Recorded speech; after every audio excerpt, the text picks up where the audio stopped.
প্রিয় নেতা সেই সাথে জনপ্রিয় অভিনেতাকে এক নজর দেখতে তামিলনাড়ুর কারুরে ভিড় করেছিল ৬০,০০০-এর বেশি মানুষ।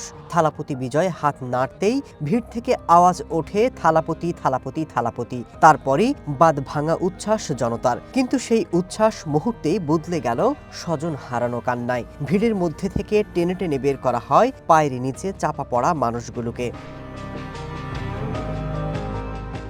প্রিয় অভিনেতাকে কাছ থেকে দেখার উদ্দীপনায় মৃত্যুর মিছিলে যোগ হয়েছে একে একে ৩৯টি প্রাণ। হাসপাতালের আইসিইউতে ভর্তি ৫১, আহত শতাধিক। থমথমে গোটা ভারতে নেমেছে শোকের ছায়া।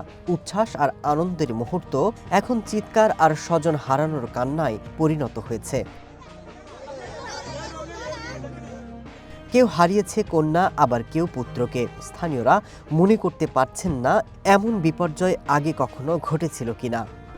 செல்ஃபி எடுத்து போட்டா இருக்குது. பேசுகிறேன் 6:30 மணிக்கு நான் கும்பலா இருக்கு வந்துருங்கண்ணே, நாங்கள் பத்திரமா தான் நிற்கிறோம், வந்துடுவோம் அப்படின்னாங்க.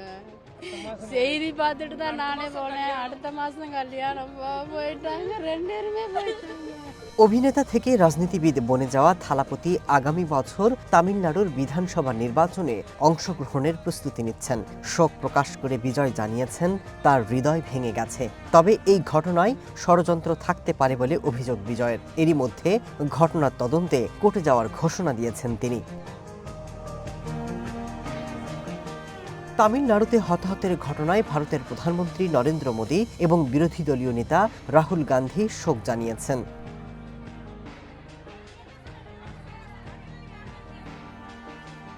সমাবেশে প্রাণহানির ঘটনায় ব্যাপক সমালোচনার মুখে পড়েছেন থালাপতি বিজয়। রাজ্য সরকার জানিয়েছে আয়োজকরা পানি এবং খাবারের জন্য পর্যাপ্ত ব্যবস্থা রাখেনি।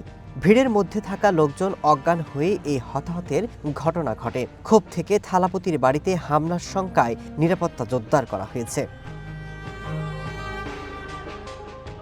Masud Rana, one international desk.